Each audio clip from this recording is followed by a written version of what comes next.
തിരുവനന്തപുരം നഗരത്തിന്റെ വളരെ പ്രതാപമുറങ്ങുന്ന പ്രദേശങ്ങളായി കിഴക്കേക്കോട്ട ഉൾപ്പെടെ അങ്ങനെ കടൽ ഭാഗത്തേക്ക് മേഖലയിലേക്ക് നീണ്ടുകിടക്കുന്ന മണ്ഡലമാണ്. ഈ മണ്ഡലത്തിന് വലിയ വൈവിധ്യമുള്ള സ്ഥലമാണ്.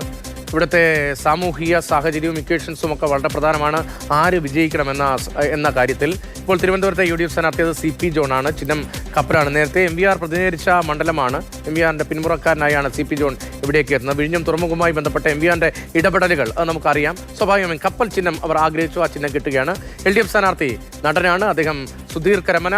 അനുവദിക്കപ്പെട്ട ഇന്നത്തെ ചിഹ്നം അത് ക്യാമറയാണ് എന്നത് ശ്രദ്ധേയമാണ്. തിരുവനന്തപുരത്തെ രാഷ്ട്രീയ ചിത്രം ഇപ്പോൾ എങ്ങനെയാണ്? BJPയും കളത്തിലുണ്ട്.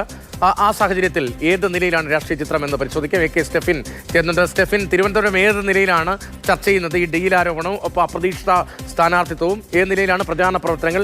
ഏതെങ്കിലും ഭാഗത്തുനിന്ന് ചവിട്ടലുണ്ടോ ഈ പ്രചാരണത്തിൽ അതാത് മുന്നണികളിൽ നിന്ന് തന്നെ?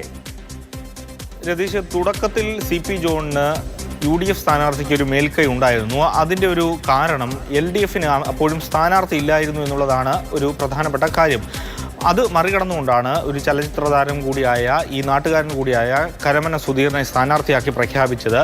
അതിൽ ഒന്ന് പിൻവാങ്ങി പ്രചാരണം നിന്നത് ആന്റണി രാജുവിൻ്റെ ഒരു വരവ് കൊണ്ടാണ്, അല്ലെങ്കിൽ ആന്റണി രാജു വരാത്തത് കൊണ്ടാണ്. ഇപ്പോൾ ഏതായാലും ആന്റണി രാജു കൂടി കളത്തിലേക്ക് ഇറങ്ങിയിട്ടുണ്ട്. നേരത്തെ ഉയർന്ന ആരോപണങ്ങളെല്ലാം തള്ളിക്കൊണ്ട് പുതിയൊരു കാര്യം ആന്റണി രാജു തന്നെ മുന്നോട്ട് വയ്ക്കുന്നുണ്ട്. അതും ഒരു ഡീൽ ആരോപണമാണ്. അരുവിക്കരയും തിരുവനന്തപുരവും തമ്മിൽ BJPയും കോൺഗ്രസ് തമ്മിൽ ഒരു ഡീൽ നടക്കുന്നു. അരുവിക്കരയിൽ VS ശിവകുമാറിനെ ജയിപ്പിക്കാൻ വേണ്ടി നടക്കുന്ന ഒരു ഡീലാണ്. ഈ തിരുവനന്തപുരത്ത് BJPയെ ജയിപ്പിക്കാൻ വേണ്ടി നടത്തുന്ന ഒരു ഡീലാണ് എന്നൊരു ആരോപണമാണ് ആന്റണി രാജു മുന്നോട്ട് വെച്ചിരിക്കുന്നത്. അതുകൊണ്ട് തന്നെ വരും ദിവസങ്ങളിൽ ഇക്കാര്യങ്ങൾ കൂടുതൽ ചർച്ചയാക്കാനായിരിക്കും ഇടതുപക്ഷവും കൂടുതൽ ശ്രമിക്കുക. അങ്ങനെയെങ്കിൽ അതിന് മറുപടി പറയേണ്ട ഒരു നില വരും. കാരണം കഴിഞ്ഞ 2-3 തവണയായിട്ട് VS ശിവകുമാർ പ്രതിനിധാനം ചെയ്യുന്ന ഒരു മണ്ഡലത്തിൽ നിന്നാണ് അദ്ദേഹത്തെ അരുവിക്കരയിലേക്ക് മാറ്റുന്നത്. പകരം CP ജോണിനെ ഇവിടേക്ക് കൊണ്ടുവരുന്നതിലും കടുത്ത പ്രതിഷേധം ആന്റണി രാജു ഉന്നയിക്കുന്നുണ്ട്. അതായത് MP രാഘവൻ ഇവിടെ വന്ന് മത്സരിച്ച് ജയിച്ചിരുന്നു, മന്ത്രിയായി. പക്ഷേ മണ്ഡലത്തിന് വേണ്ടി ഒന്നും തന്നെ അദ്ദേഹം ചെയ്തിട്ടില്ല.